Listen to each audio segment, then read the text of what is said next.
मंत्रमूलं गुरुर्वाक्यं मोक्षमूलं गुरुकृपा।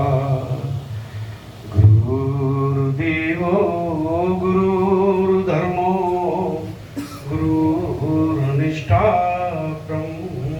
तपः। गुरुर्पत्रं नास्ति नास्ति तत्तं गुरु।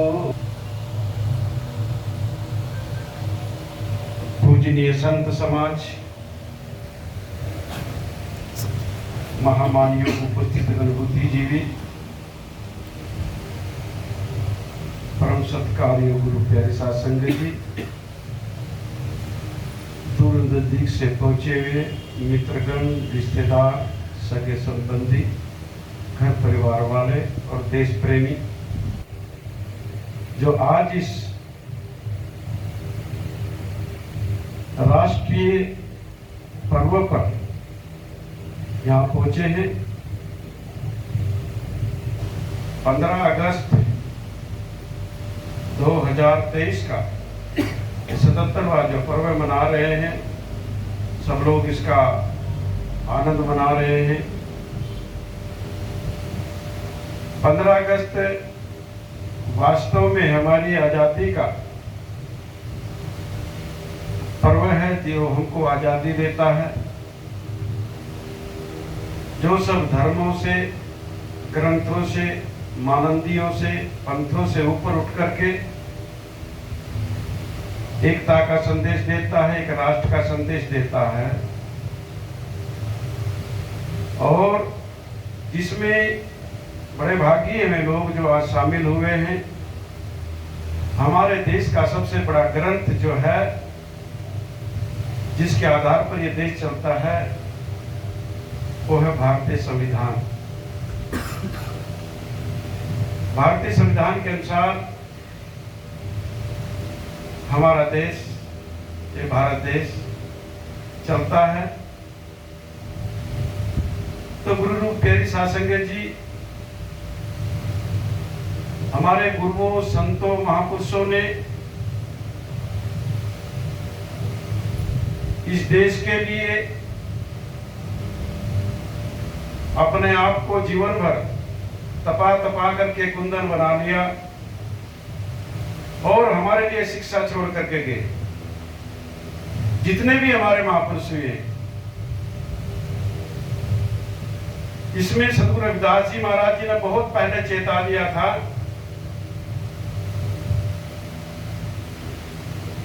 पराधीनता पाप है, जान लेहुरे मीत, रविदास दास पराधीन को कौन करह प्रीत। पराधीन को दीन क्या, पराधीन बेदीन, रविदास दास पराधीन को सभी समझे ही। जो गुलाम होगा,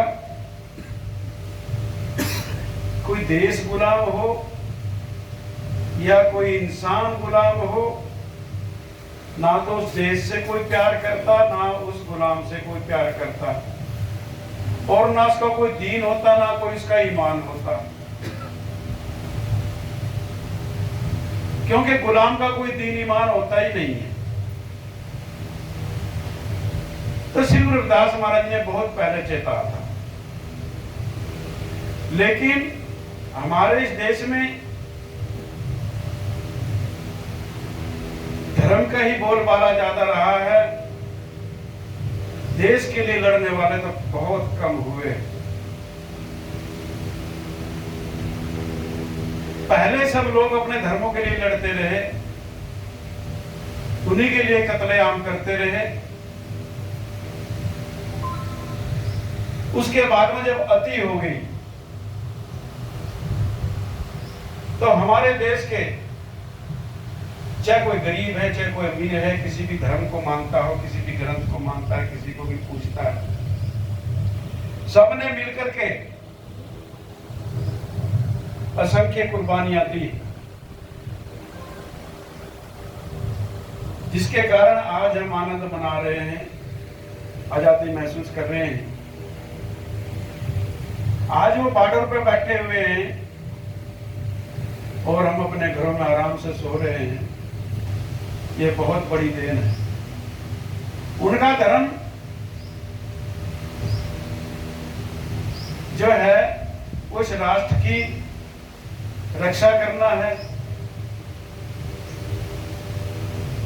जो रात दिन हमारे लिए जागते हैं, तो उनके प्रति भी हम आदर की भावना से उनको देखना चाहिए, उनको सैल्यूट करना चाहिए। और जो हमारे गुरुओं संतों ने हमको प्रेरणा दी है, उस प्रेरणा को हमने अपने जीवन में धारण करना चाहिए। गुरु रविदास महाराज जी ने बहुत पहले ये बात फरमाया था, एक सूत्र दिया था कि सद विद्या को पढ़े प्राप्त करे सद्ज्ञान, रविदास कहे बिन विद्या के नर ही जान अजान। सच्ची विद्या प्राप्त करो, एक सच्चे इंसान का उदय हो जाएगा, एक सच्चे समाज का निर्माण हो जाएगा, एक स्वस्थ देश का निर्माण हो जाएगा। विद्या तो सबके लिए जरूरी है, लेकिन गुरु रविदास महाराज ने विद्या में सद्विद्या में अंतर खड़ा कर दिया। कहा सद्विद्या को पढ़े। विद्या सबके लिए जरूरी है, लेकिन सद्विद्या पर जोर दिया। विद्या में सद्विद्या में क्या अंतर है? वो लोग भी विद्या प्राप्त हैं जो देश के साथ में गद्दारी करते हैं, वो भी डिग्रीधारी हैं जो देश को धोखा देते हैं। उन्होंने भी बड़े बड़े कोर्स किए, बड़ी बड़ी डिग्रियां करी है, जो आज ऊंचे ऊंचे पदों पर बैठ करके देश को धोखा देते हैं, देश को खोखला करते हैं। वो भी विद्या प्राप्त है। लेकिन जो विद्या प्राप्त होगा, चाहे वो एक सिपाही बॉर्डर पर खड़ा अपने प्राणों की बलि दे देगा, लेकिन देश पर आंच नहीं आने देगा, वो है सद्विद्या प्राप्त। विद्या प्राप्त हमेशा बिकाऊ हो जाता है और सद्विद्या प्राप्त हमेशा टिकाऊ हो जाता है। जो सद्विद्या प्राप्त होगा वो टिकाऊ हो जाएगा और विद्या प्राप्त बिकाऊ हो जाएगा, वो कभी भी बिक जाएगा। हम समझते हैं कि जो राजनेता लोग हैं भाई वो देश प्रेमी होते हैं, लेकिन सबसे पहली ये तो सभी के लिए है, ये जितने भी राजनेता है वो सब प्रेमी ज्यादा होते हैं, अपने परिवार प्रेमी ज्यादा होते हैं। और उसको साधने के लिए उनका ब्रेकफास्ट किसी पार्टी में होता है, लंच किसी पार्टी में होता है, डिनर किसी पार्टी में होता है। लेकिन एक फौजी सीमा पर एक एक बूंद के लिए तरस करके अपने प्राण त्याग देता है, वो सद्विद्या प्राप्त। विद्या प्राप्त जो होगा वो बड़ा चालाक होता है, और सद्विद्या प्राप्त जो होगा वो चालक होता है, वो देश दुनिया को चलाने के लायक हो जाता है। ये पहला सूत्र श्री गुरु रविदास महाराज जी ने दिया। हमें सद्विद्या की जरूरत है।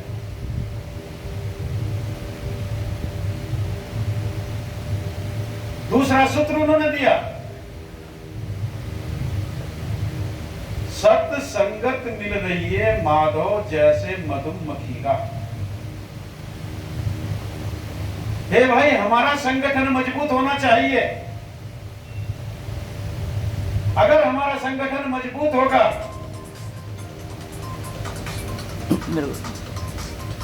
हाँ जी,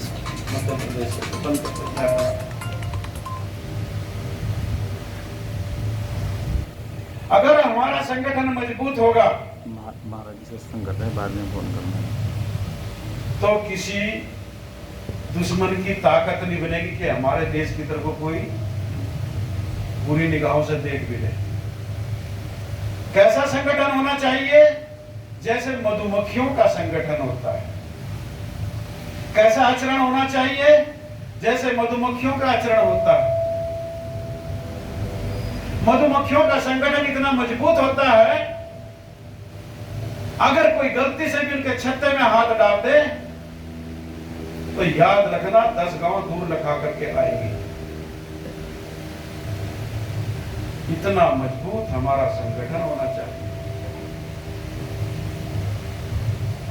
मधुमक्खी की और खासियत क्या है? वो कभी मलिन जगह पर नहीं बैठती। दारू का ठेका है, जुए का अड्डा है, चोरों का गिरोह है, मांस है, मदिरा है, गुटखा है, देसी है, रम है, ठर्रा, किसी पे नहीं बैठती। चाहे नोटों का ढेर लगा दे, मधुमक्खी इस पे बिल्कुल नहीं बैठेगी। मलिन जगह पर नहीं बैठेगी कहीं भी। मधुमक्खी कहां बैठती है? फूल के ऊपर सबसे ऊंचे स्थान पर, और ऊपर बैठ करके रस ग्रहण करती है, और जो रस ग्रहण करती है उसको अपने छत्ते में लेकर के जाती है।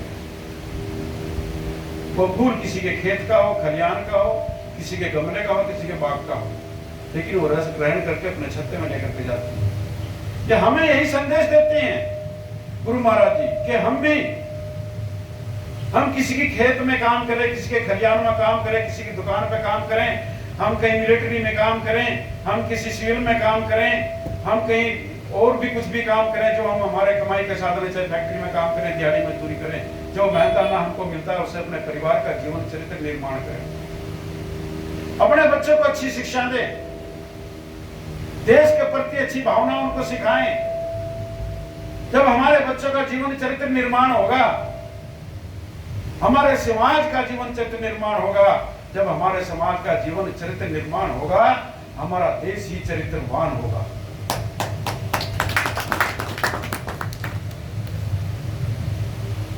मधुमक्खियां एक छोटा सा प्राणी है जिससे हमको सीखने को मिलता है। उनके अंदर एक रानी मां होती है।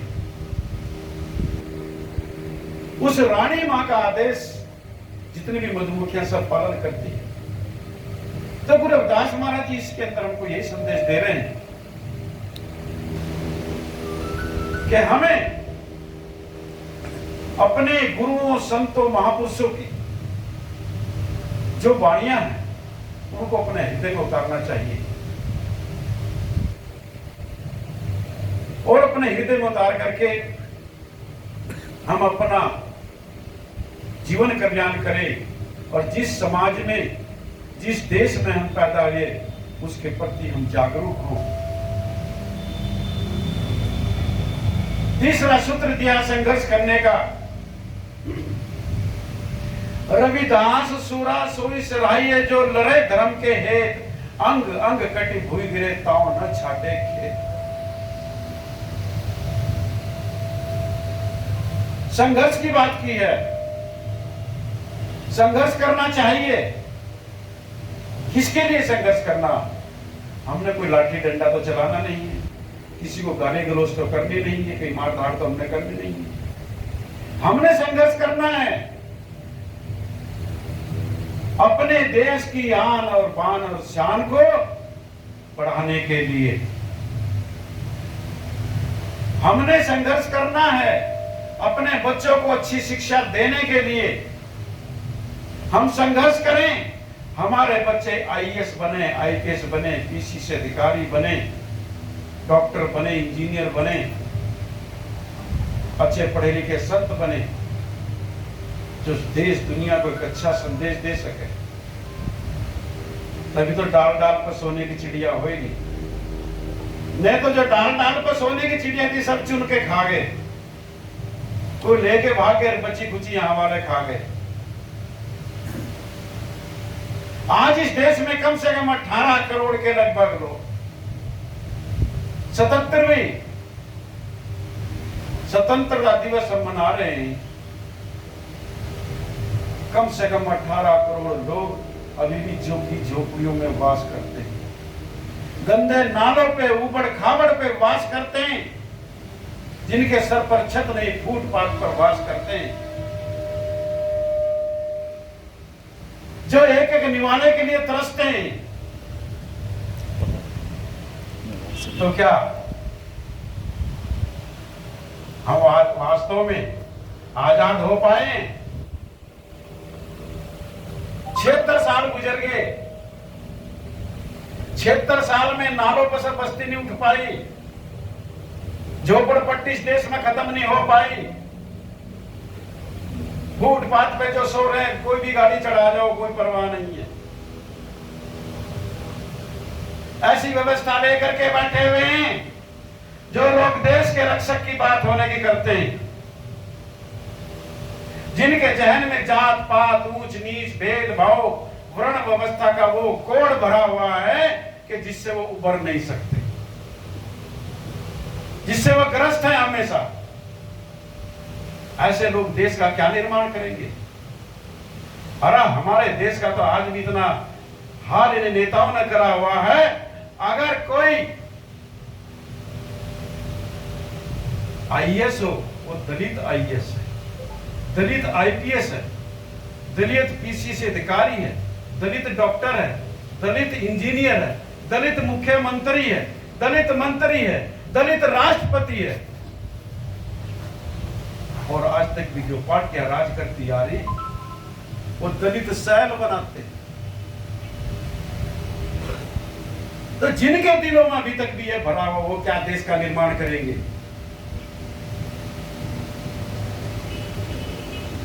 अरे शुक्र है, सलाम करो जो बॉर्डर पर पड़े हैं, जिनके सहारे ये देश चल रहा है। लेकिन जो देश के अंदर जो बैठे हैं भैया, वो कमी कहीं नहीं छोड़ रहे। भाषण तो रंग बिरंगे सब देते हैं। जब तक हम अपने गुरुओं, संतों, महापुरुषों की विचारधारा को अपने हृदय में नहीं उतारेंगे, जब तक गुरुओं, संतों, महापुरुषों की विचारधारा राजनीति में नहीं आएगी, तब तक हमारी राजनीति शुद्ध नहीं हो सकती। बल्कि उल्टा काम हो रहा है कि धर्म के काम में राजनीति हो रही है। और जहां धर्म के काम में राजनीति होगी, ये शुभ संकेत नहीं है। राजनीति में अगर धर्म का तेज शब्द हो जाए तो ये शुभ संकेत है। चित्तौड़गढ़ का किला, जो हमारे देश का सबसे बड़ा किला है, 11 किलोमीटर का इतना लंबा किला है। हमारे देश में इतना बड़ा किला नहीं है।